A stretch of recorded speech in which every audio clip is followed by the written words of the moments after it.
To download Remote Desktop Protocol for Windows, you typically don't need to download any additional software, as Remote Desktop is already built into most versions of Windows. Here are the steps to access RDP. Enable Remote Desktop on the target PC. Go to Settings, System, Remote Desktop. Toggle the Enable Remote Desktop option to on. Confirm the decision to enable Remote Desktop. Take note of the PC name which you will need to connect remotely.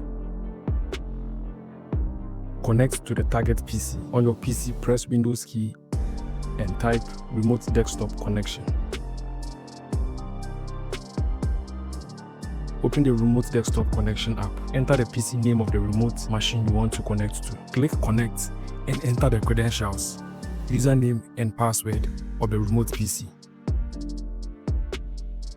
Confirm the decision to enable Remote Desktop.